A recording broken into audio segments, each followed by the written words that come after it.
Assalamualaikum warahmatullahi wabarakatuh.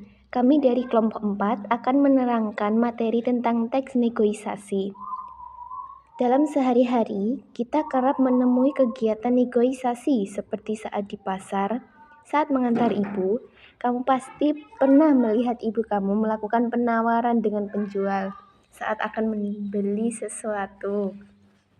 Pengertian negosiasi sendiri adalah teks yang memuat bentuk interaksi sosial yang bertujuan untuk mencapai kesepakatan antara dua belah pihak yang memiliki kepentingan berbeda.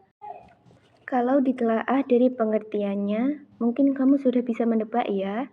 Tujuan teks negosiasi adalah untuk mencapai kesepakatan bersama antara kedua belah pihak yang memiliki kepentingan berbeda. Nah, teks negosiasi nggak hanya digunakan oleh penjual dan pembeli dalam melakukan penawaran bisnis, tapi juga mencari jalan keluar dari masalah yang dihadapi bersama. Ciri-ciri teks negosiasi. Seperti jenis teks yang lain, teks negosiasi juga memiliki karakteristik atau ciri yang membedakannya dengan teks-teks lainnya. Ciri-ciri teks negosiasi antara lain: 1. Menghasilkan kesepakatan. 2. Menghasilkan keputusan yang saling menguntungkan. 3. Memprioritaskan kepentingan bersama. 4. Sarana untuk mencari penyelesaian. 5. Mengarah pada tujuan praktis. Struktur teks negosiasi. Struktur teks negosiasi terdiri dari 6 bagian, yaitu 1. Orientasi. Orientasi adalah bagian awal dari teks negosiasi. Orientasi biasanya berisi salam atau sapa antara dua belah pihak. 2. Permintaan. Kemudian permintaan adalah bagian di mana satu atau dua belah pihak mengungkapkan permasalahan. Permasalahan ini berupa keinginan yang ingin dicapai atau diselesaikan. 3. Pemenuhan.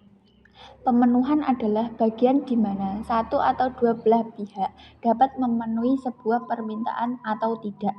4. Penawaran. Selanjutnya, penawaran adalah bagian puncak negosiasi. Di sini terjadilah proses tawar-menawar antara pihak satu dengan pihak lainnya untuk mencapai kesepakatan bersama. 5. Persetujuan. Persetujuan adalah bagian ketika pihak satu dan lainnya sepakat atau setuju dengan keputusan hasil tawar-menawar. 6. Penutup. Terakhir, penutup adalah bagian yang menandakan kalau negosiasi telah disepakati dan berakhir. Penutup juga biasanya berisi ucapan terima kasih dan salam.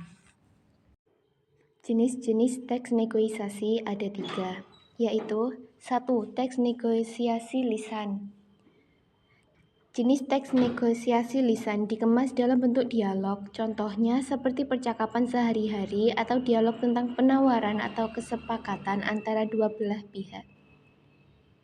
2. Teks negosiasi gabungan antara narasi dan dialog. Jenis teks ini disajikan dalam bentuk gabungan antara narasi dan dialog. Contoh mudahnya bisa kamu temukan dalam cerita pendek atau cerpen yang di dalamnya terdapat negosiasi antar tokoh. 3. Teks negosiasi tulisan. Biasanya berupa surat penawaran kerjasama, surat penawaran barang, atau surat permintaan barang. Ketiga surat tersebut termasuk dalam surat niaga. Berikut contoh teks negosiasi yang dapat kamu temukan di dalam pasar. Permisi Bu, saya mau beli baju ini. Berapa harganya ya? Kalau baju yang ini harganya 80.000 saja, Nak. Harganya boleh kurang nggak Bu? Boleh. Mau nawar berapa, Nak? 55.000 saja Bu, gimana? Wah, harga segitu rasanya tidak bisa. Kalau 60.000? Wah, naik dikit, Nak. 70.000 gimana? Waduh, 65.000 saja Bu, gimana? Ya sudah, Nak. 65.000 saja. Oke Bu, ini uangnya ya. Terima kasih, Nak. Ini bajunya. Terima kasih juga Bu. Jadi, itulah contoh teks negosiasi yang dapat kita temukan di dalam pasar. Sekian dari kami, mohon maaf apabila ada kesalahan dalam pengucapan maupun tulisan. Terima kasih. Wassalamualaikum warahmatullahi wabarakatuh.